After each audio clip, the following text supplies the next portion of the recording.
Go, kiss the bride.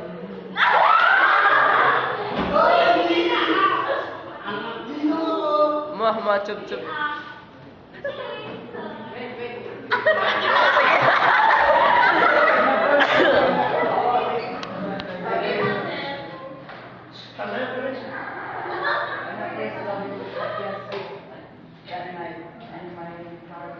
It's beating me.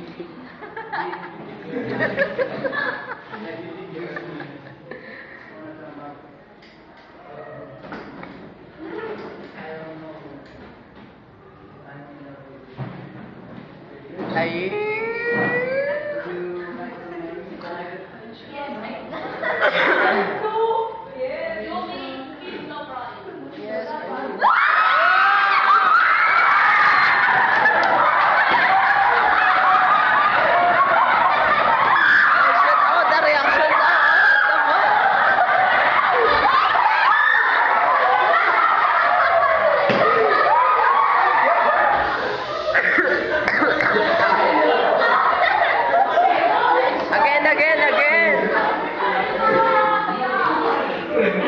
I didn't see that. Hindi na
Ang kasamaan.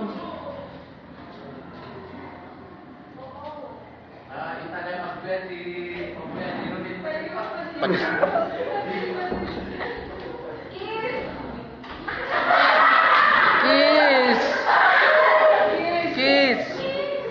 And one night, she did not come home. She returned to the morning. Kalabata asked where she had them, and she said, "With my captain at El Campo Filipino." She had felt too lazy to walk all the way down to the valley. Then at midnight, when Kalabata asked what she found asleep, she escaped. She carried her child and ran down the road where her daughter was waiting. They would return to what's off their native place. Kayo, makita yung YouTube na ito eh. Was Anne left alone at the table before she left? She had been beaten by the one who had seized her spirit. Do not follow us. We are returning home to Warsaw. If you follow us, you will be killed on the journey.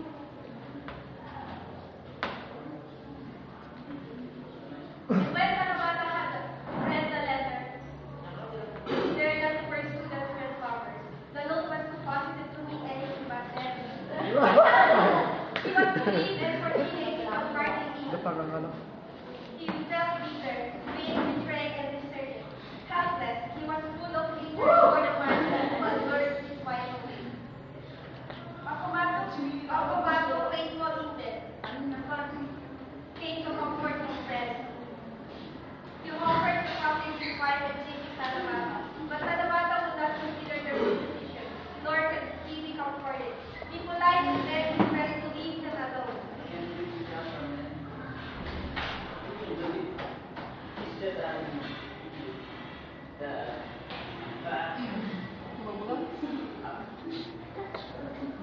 had suddenly become gloomy. He sat in his hat all day and drank much liquor.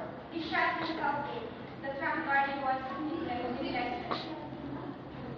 But one evening, first Anne came back. She stood behind the house, guiding the reckless what was formerly a blooming garden. She had heard back from the Quakers for the return of Tanabata. The man who had alienated the affections of her son had left her.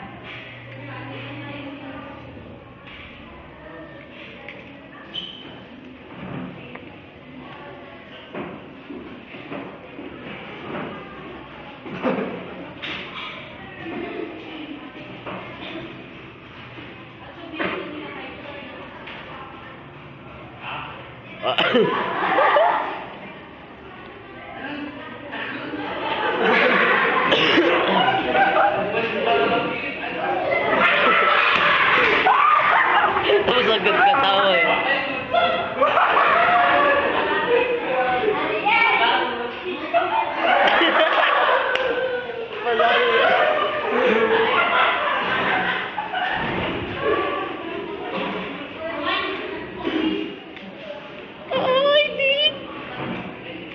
Ako pa lang yung pagbabu.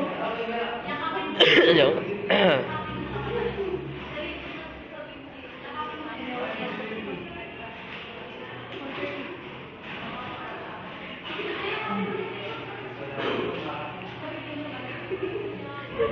Don't go!